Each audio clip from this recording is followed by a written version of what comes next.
CM Revanth రెడ్డితో భేటీ తర్వాత మందకృష్ణ మాదిగ మాట్లాడుతున్నారు. లైవ్ లో చూద్దాం.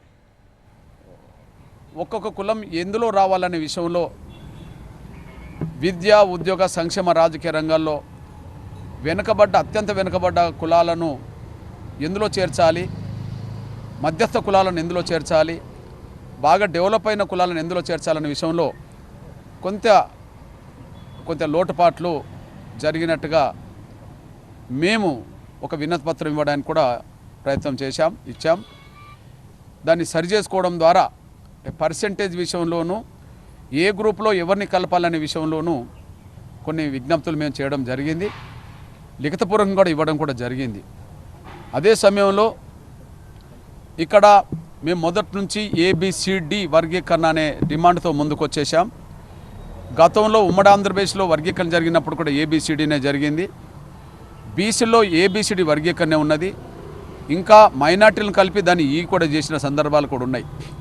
అట్లనే గ్రూపులకు 1, 2, 3 అనేది కాకుండా ఖచ్చితంగా ఏబిసిడి అనే దాని మీద 4 గ్రూపులు చేయాలని చెప్పి మేము కోరడం జరిగింది.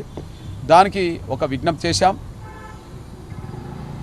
దళితుల్లోనే అత్యధిక జనసంఖ్య గల వాళ్ళు మాదిగలు అవుతే, రెండో సంఖ్య గల జనాభా గల వాళ్ళు మాల సోదరులు అవుతే, మూడో అతిపెద్ద జనాభా గల సోదర వర్గం నేతకాని, నాలుగో దళితుల్లో 1,00,000కు పైగా 1,10,000 ఉండబడే సోదర వర్గం మా బుడగ జంగాలు. ఫస్ట్ గ్రూపులో బుడగ జంగాలను 1,10,000 ఉండబడే బుడగ జంగాలను కలిపి కొన్ని కులాలను కలిపి 1% ఇచ్చారు. కానీ మూడో అతిపెద్ద జనాభా గల నా నేతకాని సామాజిక వర్గాన్ని మూడో గ్రూపులోనే పెట్టారు.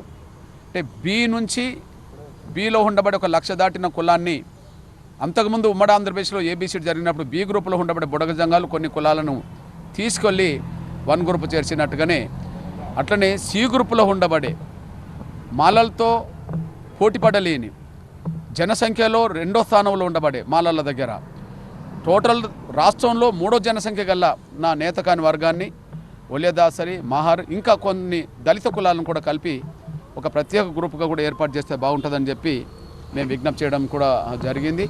అది న్యాయబద్ధమైన విజ్ఞప్తిగా పరిశీలించాలని చెప్పి మేము కోరడం జరిగింది.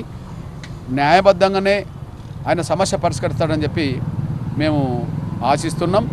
ఏది ఏమైనా ఎస్సీ రిజర్వేషన్ల వర్గీకరణ ప్రక్రియను ముందుకు తీసుకెళ్లే దిశగా ఒక అడుగు ముందుకేసినందుకు ధన్యవాదాలు చెప్తూనే, ఇందులో జరిగిన కొన్ని లోటుపాట్లను సరిచేసే విధంగా ముందుకు వస్తాడని చెప్పి మేము ఆశిస్తున్నాం.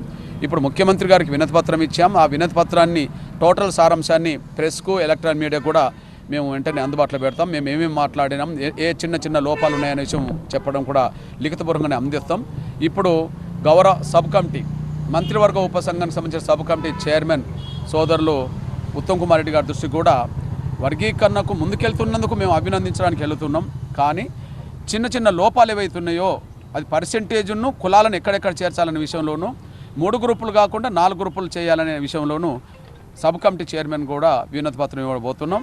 తప్పకుండా మా విజ్ఞప్తులను, న్యాయబద్ధమైన ఈ విజ్ఞప్తులను పరిశీలించి తగు న్యాయం చేస్తారని ఆశిస్తున్నాం.